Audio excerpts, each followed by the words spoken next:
നമസ്കാരം സുഹൃത്തുക്കളെ, എല്ലാവർക്കും പുതിയൊരു വീഡിയോയിലേക്ക് സ്വാഗതം. ഇന്ന് നമ്മൾ പരിചയപ്പെടുന്നത് സാധാരണ ഫാനുകളിൽ നിന്ന് തികച്ചും വ്യത്യസ്തനായ വമ്പൻ വലിപ്പമുള്ള ഒരു അതിഥിയെയാണ്. അതാണ് HVLS ഫാൻ. വലിയ ഫാക്ടറികളിലും ഗോഡൌണുകളിലും നിങ്ങൾ ഇത് കണ്ടിട്ടുണ്ടാകും.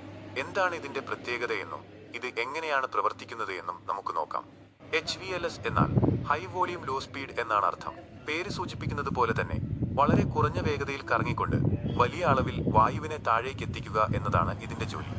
സാധാരണ ഫാനുകൾ അതിവേഗം കറങ്ങി ഒരു ചെറിയ ഭാഗത്ത് മാത്രം കാറ്റ് നൽകുമ്പോൾ ഈ ഫാൻ ഒരു വലിയ ഹാൾ മുഴുവൻ തണുപ്പിക്കാൻ പ്രാപ്തമാണ്. ഇതിന്റെ ബ്ലേഡുകൾ ശ്രദ്ധിച്ചാൽ അറിയാം, ഇവ എയറോഡൈനാമിക് രീതിയിലാണ് ഡിസൈൻ ചെയ്തിരിക്കുന്നത്.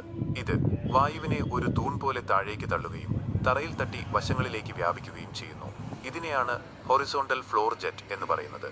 അതുകൊണ്ട് തന്നെ വലിയ കെട്ടിടങ്ങളിൽ എയർ കണ്ടീഷണറുകൾക്ക് പകരം വയ്ക്കാവുന്ന ഏറ്റവും മികച്ച ഓപ്ഷനാണിത്. ഈ കാണുന്ന ഫാനിന്റെ ഏറ്റവും വലിയ പ്രത്യേകത ഇതിൽ ഉപയോഗിച്ചിരിക്കുന്ന BLDC ബ്രഷ്ലെസ് DC മോട്ടോറാണ്.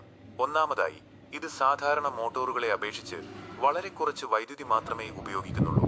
രണ്ടാമതായി, ഗിയറുകളില്ലാത്തതുകൊണ്ട് ഇതിന് ശബ്ദം വളരെ കുറവാണ്. മൂന്നാമതായി, ഇത് ചൂടാകുന്നത് കുറവായതുകൊണ്ട് കാലങ്ങളോളം യാതൊരു കേടുപാടുകളും കൂടാതെ ഉപയോഗിക്കാം. എവിടെയൊക്കെയാണ് ഇത് ഉപയോഗിക്കുന്നത്? വലിയ ഓഡിറ്റോറിയങ്ങൾ, ജിംനേഷ്യം, ഗോഡൌണുകൾ, വിമാനത്താവളങ്ങൾ, വർക്ക്ഷോപ്പുകൾ എന്നിവിടങ്ങളിൽ ഇത് അത്യന്താപേക്ഷിതമാണ്.